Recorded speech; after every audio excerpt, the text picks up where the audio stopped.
Welcome to Oxford News This Week. I'm Elgin Nichols. And I'm Pauline Bennett. In this week's news, school board shoots down virtual meeting policy. Opponents and supporters voice views on House of Providence. And a hearing is held on proposed changes in the Ag Zoning District. Stay tuned. Learn more about these stories and others. The Oxford News begins right now. House of Providence was discussed at the February 28th Oxford Township Planning Commission meeting. The House of Providence wants to open facilities in the township's northeast quadrant. Residents of an area in Oxford known as horse or hunt country packed the meeting in to voice their opinions. Despite its 501 status with the federal government, a number of residents spoke against the House of Providence. Opponents believe such a place does not belong in an agriculturally zoned area, and approving it will negatively impact the existing rural character and quality by increasing population density and traffic on gravel roads. On the other hand, House of Providence supporters don't see it as a money-making enterprise. They view it as a place to focus on compassion and meeting needs. A question is being discussed whether officials should be allowed to attend and vote at meetings virtually. The topic was brought up at the Oxford Board of Education on February 26th. Many of the officials had differing opinions on the issue. For now, the board thinks no virtual attendance should be allowed under any circumstance. There was some disagreement, but the move was approved 7-0.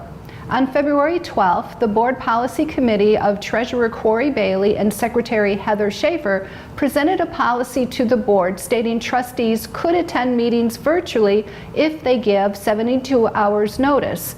That suggestion was approved 7-0 on February 12th. The idea came from a state suggestion that virtual attendance could be an option. The Board of Education is scheduled to meet again on Tuesday, March 12th at Oxford High School at 6:30 p.m.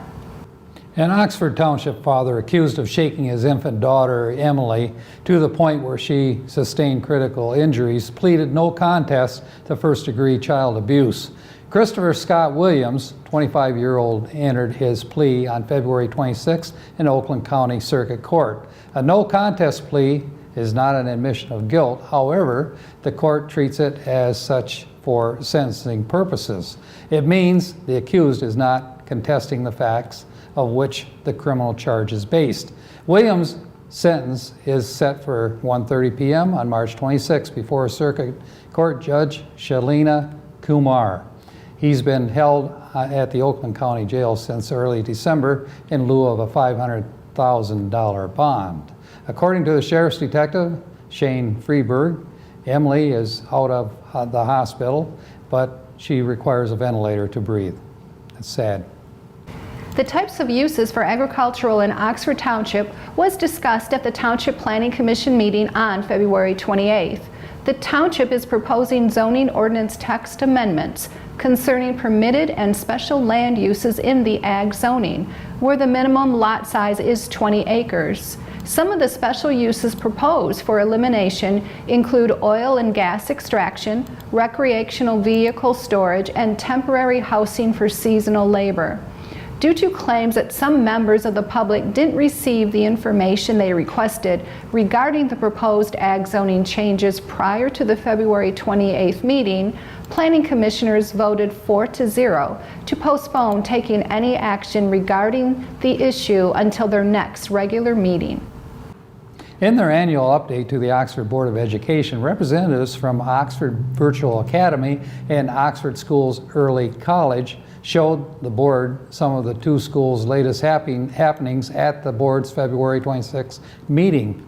Mark Suckley, OSEC coordinator and counselor, highlighted the school's involvement with the Michigan Early Middle College Association. The Board of Education is scheduled to meet again on Tuesday, March 12th at Oxford High School starting at 6:30 p.m. 26 Oxford High School students competed during the Auto Technology 1 class annual brake service competition held on February 26. Two-person teams went head-to-head to see who could disassemble and reassemble two different sets of rear drum brakes in the least amount of time.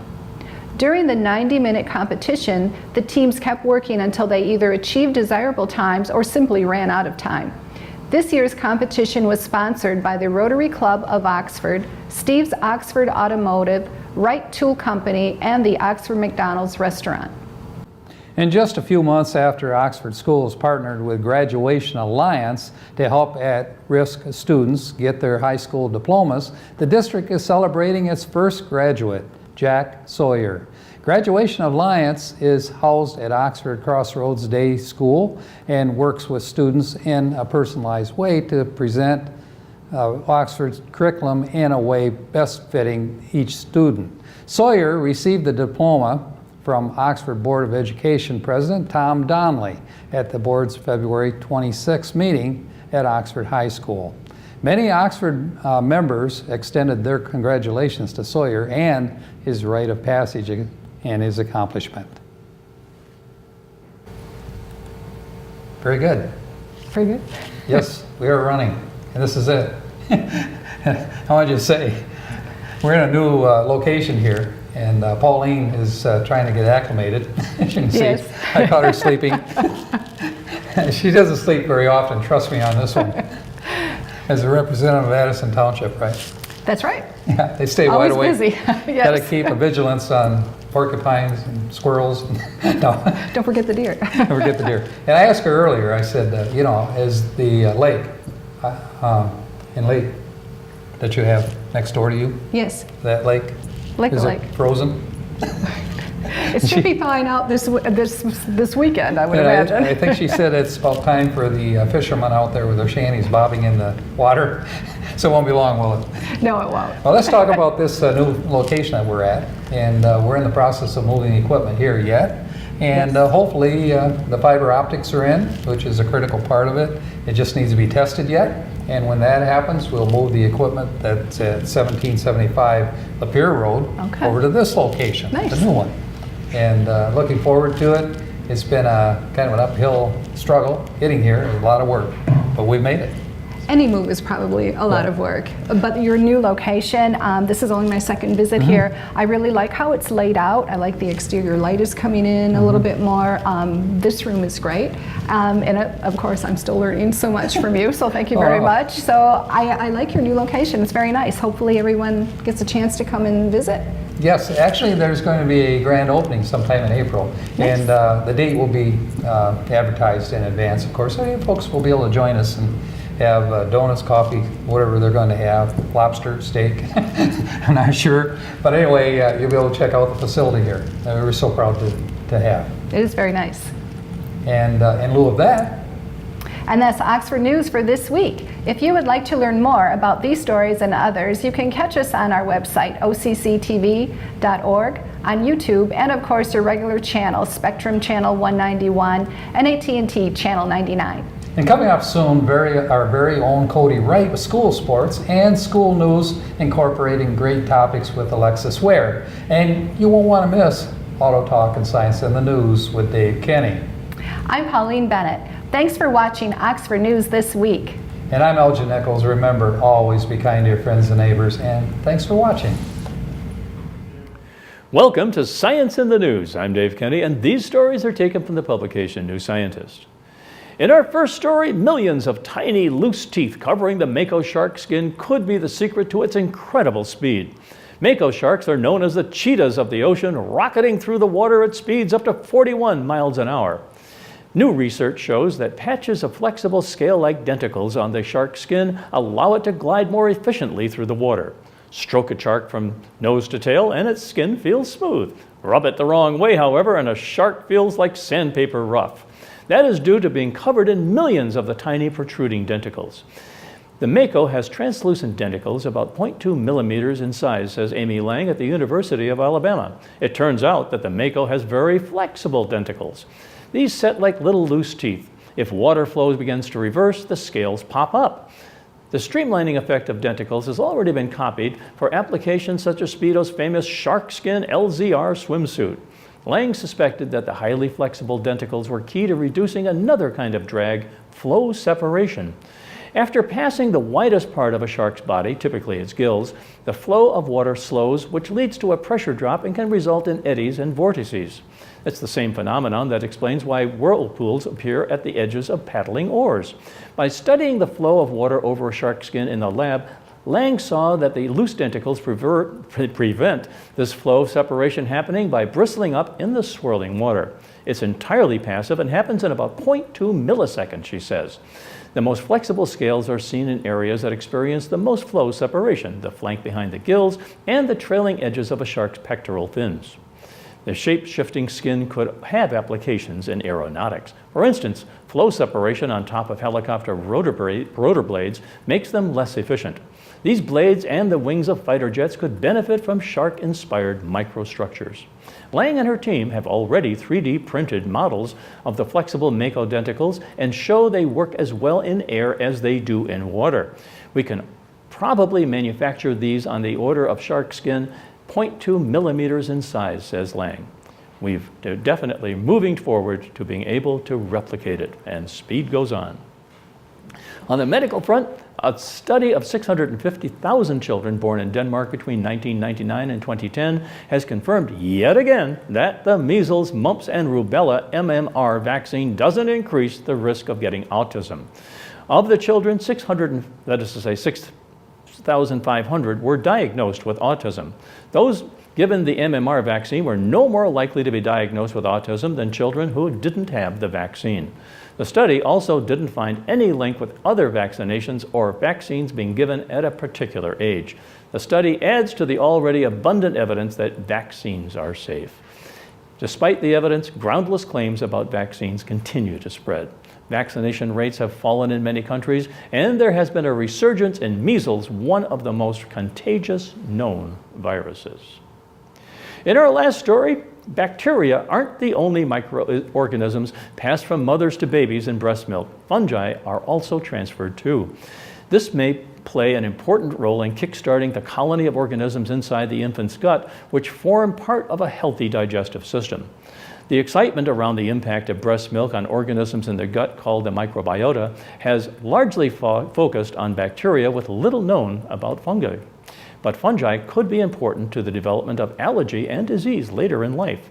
Maria Carmen Collado at the Institute of Agrochemistry and Food Technology in Spain and her colleagues had already found fungi in the breast milk of women in Spain. So they widened the net to include women living in South Africa, China, and Finland as well. They found fungi in the breast milk of all 80 women included in the study. Melanesia, a genus of fungi founded in the oil-producing glands on skin and hair, was most prevalent, followed by Davidiella, a genus of fungi also found in the vagina. But regional differences suggest environmental factors such as diet or geography play a part in the fungi composition of breast milk, says Collado. This is important because there is a unique fingerprint of the bacteria and fungi that is going to be transferred to newborns, she said. Saccharomyces boulardii is a fungus currently used in infants to reduce the severity of diarrhea. Collado hopes their findings could open the door to other fungi being used to improve infant gut health too. Well, that's it for this edition of Science in the News. I'm Dave Kenny. Stay tuned to Oxford Community Television. Hello everyone, and welcome to this week's episode of School News. This week we have another student host, Paige Parent. She was here a few weeks ago for a feature in the Oxford Leader. What was your feature for? My music video, Come to the Light. Awesome, and we actually did another feature on the Schooling Around segment of her, so look forward to that on this week's episode. And going right into this week, what does being a leader mean to you?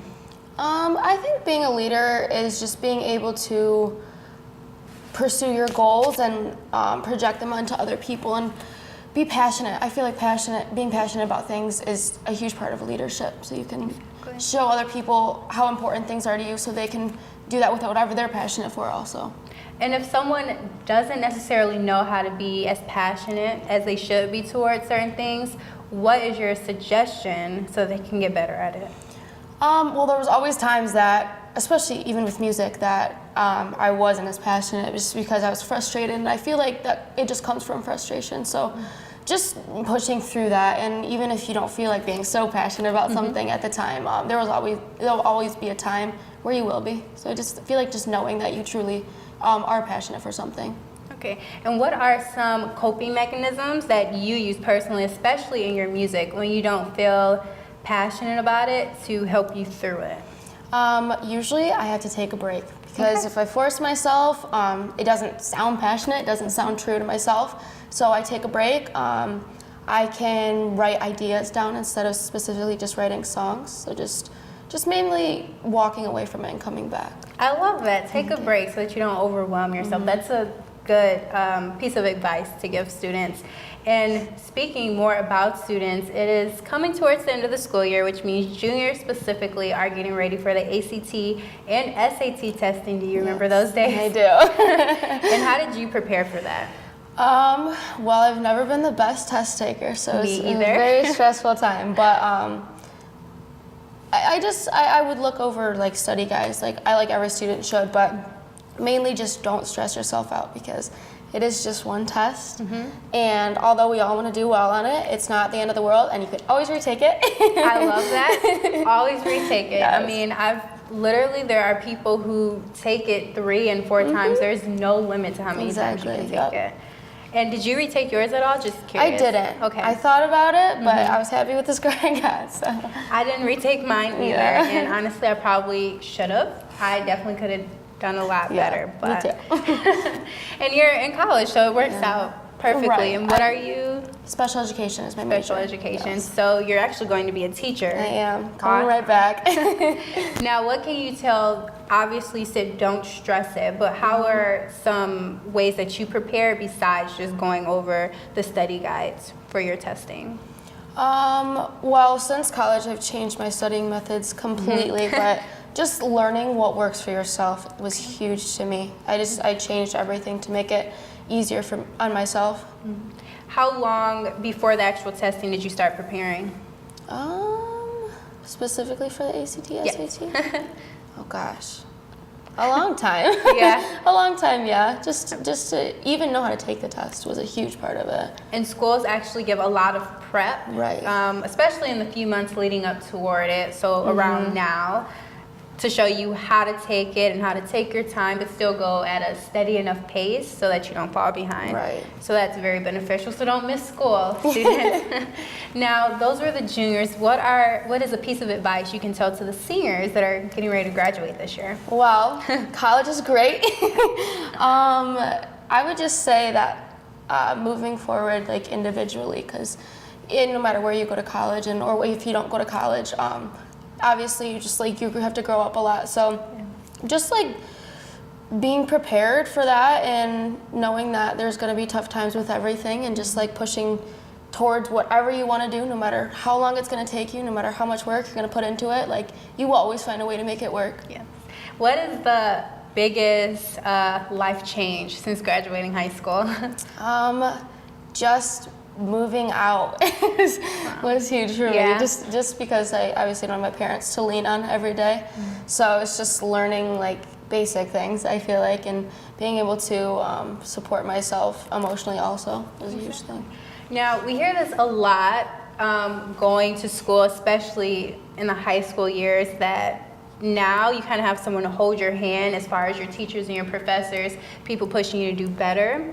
In college, you get a few of those teachers and professors, but it's not so much of that. Right. So how can you give a piece of advice to the upcoming students on how to motivate themselves and push themselves? Like I said earlier, I think it's just like learning your own learning methods, and so just studying and what works for you, because obviously the teachers don't support you with everything, but take everything that they do give you and use it, because it helps. And don't wait till the last minute. Oh gosh, don't do I that. am a little bit older than you, and I'm still in college, and I'm still learning not to wait till the last minute to do my assignment. So, know what you have to do, and then plan Right. and do a little bit until the actual due date. Right. It'll Don't wait be till a the lot day better. before. Exactly. And then for the schedule for this week, let's start with the last week. The high school actually had a TED speaker with the popular TED Talk, which if you don't know who that is now, in college you definitely will. It's a lot of different presentations they use for that. This Sunday starts the Power Tough Men's Volleyball. So that was pretty cool. I actually just learned what that was a few minutes ago. And then it's also the kickoff of Charity Week. We have the basketball game from a few weeks ago that is still being aired on the Schooling Around segment, so be sure to look for that. And then the 11th starts Spirit Day for that actual Charity Week. But that about does it for this episode of School News. Until next time, I'm Alexis Ware.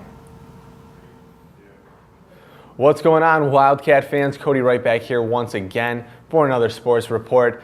What a winter season we had this year. For most sports, it's over, but not entirely in a few cases. We don't have a ton to go over this week. However, soon we will be starting our spring sports schedule, and we'll be covering baseball, soccer, lacrosse, and much more. Anyhow, let's take a look at how these winter sports seasons are finishing up.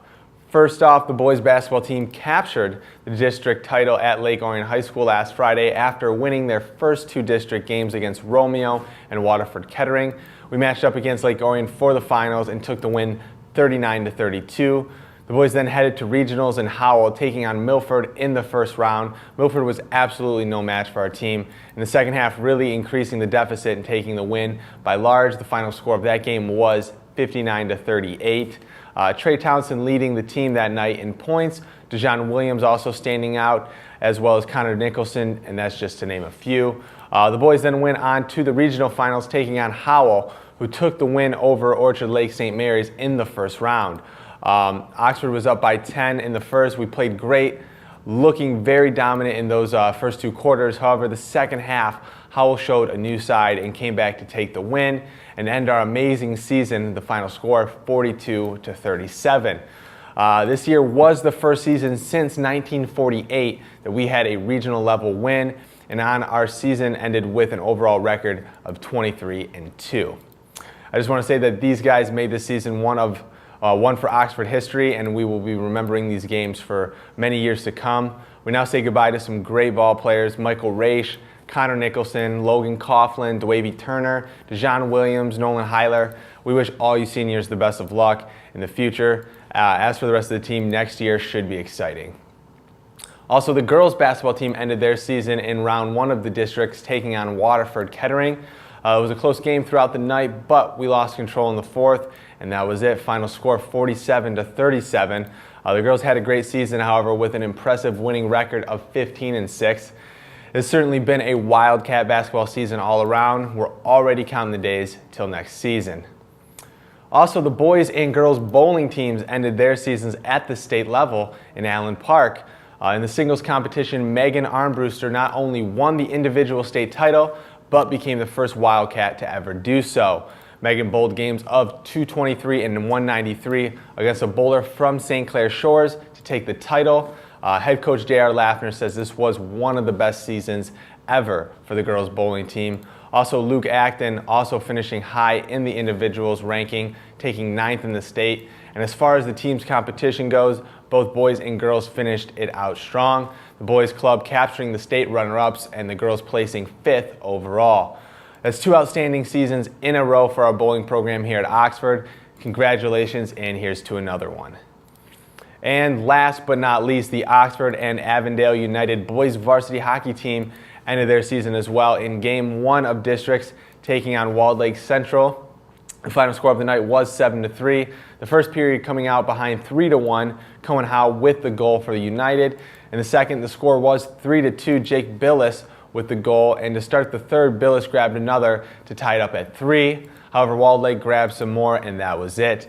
The boys had a tough season on paper, but that only says so much. As far as development goes, we had a short bench, and these guys got a lot of ice time and really came into their own roles throughout the season. Next year will be a different story as we build on this hockey team. Aaron Angelo played his last game of high school hockey in net and had 45 saves on the night. Once again, you boys keep your heads up. You're definitely a bright future ahead of you.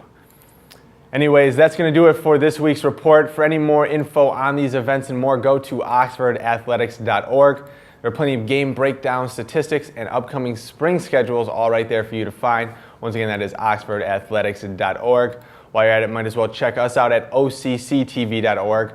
All of our coverage of these events and more can be found on our YouTube page, which you can access through the website. Once again, that is OCCTV.org. That's all from me this week. I want to thank you all for watching and remind you all to tune in next time. But until then, I'm Cody Wright. Go Wildcats.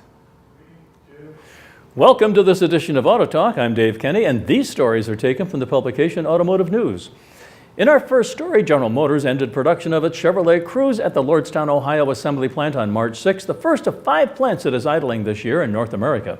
The UAW has asked a federal judge to order GM to rescind its November decision to close 3 plants in Michigan, Ohio, and Maryland and award damages to employees for losses from what the UAW calls GM's breach of contract.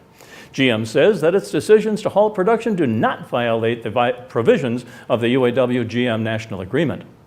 We continue to work with the UAW on solutions to our business challenges, it said. GM said in November it was cutting up to 15,000 jobs and ending production at 5 plants in North America, including 1 in Canada. Last month, GM said it extended production of its Detroit Hamtramck plant until January of 2020, after earlier saying it had planned to discontinue production in June. The job cuts have angered President Donald Trump, who has demanded GM find a replacement product for its Lordstown plant and threatened to cut GM subsidies. The UAW said GM will end production at its White Marsh plant in Maryland on May 3rd and at its Warren transmission plant in Michigan on August 1st. GM's Oshawa assembly plant in Canada's Ontario province is set to end production by the end of the year. And over at Ford, the F-Series line of pickups is Ford Motor Company's undisputed golden goose. And the nest is about to get bigger. For the first time since it created the Super Duty brand of heavy-duty pickups for the 1999 model year, Ford next year is adding a nameplate to the venerable line, the F600. The 2020 F600 Super Duty, available in the middle of next year, will slot between the F550 Super Duty and the F650 medium truck. It's meant to offer commercial businesses more power in roughly the same package as the F550. Mike Pruitt, Ford's Super Duty chief engineer, said the F600 hits a sweet spot in the commercial pickup business. The F600 will have a gross vehicle weight rating of 22,000 pounds, which is roughly equal to the F650. Ford did not release any power or capability figures, however. The chassis cab configuration will come with 3 engine options: a new 7.3-liter V8 gasoline engine, the 3rd generation 6.7-liter Powerstroke V8 diesel, or a 6.2-liter V8 gasoline engine. All come with a 10-speed automatic transmission. The 7.3-liter engine is expected to be the most powerful gasoline V8 in its class, Ford says. The F600 arrives as Ford freshens the rest of its Super Duty lineup for the 2020 model year. On a larger scale, the automaker is shifting 90% of its capital allocation to producing pickups, vans, and utilities. By 2020, roughly 75% of its lineup will be updated or new. Ford said March 5th that it's updating its F650 and F750 medium trucks for the 2021 model year. The vehicles on sale on January of 2020 will feature an updated instrument panel, a new steering column, Bluetooth functionality, and multiple USB ports. Customers can pick between the new 7.3-liter gasoline engine and 6.7-liter Powerstroke V8 diesel. Ford said it's the only automaker to offer a gas or diesel option on its Class 6 and 7 trucks. And over at VW, for a change, months after unveiling an electrically assisted delivery bicycle at the Los Angeles Auto Show, Volkswagen has developed a pair of battery electric scooter concepts: the 143-pound Street Mate and the smaller City Skater, that it says can replace an automobile for jaunts around town. These scooters are to be displayed this week at the Geneva Auto Show. The 2.7 horsepower Street Mate has a 1.3 kilowatt-hour lithium-ion battery that can be fully recharged in 2 hours and 15 minutes and has a range of up to 21 miles and a top speed of 28 miles per hour. The two-wheeled Street Mate can be ridden standing or sitting with an attachable seat and features regenerative braking to recover energy during operation. Volkswagen has also unveiled a 3-wheeled scooter concept called the City Skater that operates much like a powered skateboard. The V-shaped scooter uses a 0.5 horsepower electric motor with a 200 kilowatt-hour lithium-ion battery pack to achieve speeds of up to 12 miles an hour with an anticipated range of up to 9 miles on a full charge, Volkswagen says. Steering the City Skater is accomplished, much like a skateboard, via leaning into a turn with the aid of a collapsible tiller. The 33-pound City Skater can fold down to just 13 inches high, Volkswagen says. Well, that's it for this edition of Auto Talk. I'm Dave Kenny, and as always, may the wind be at your back as you cruise down life's highways.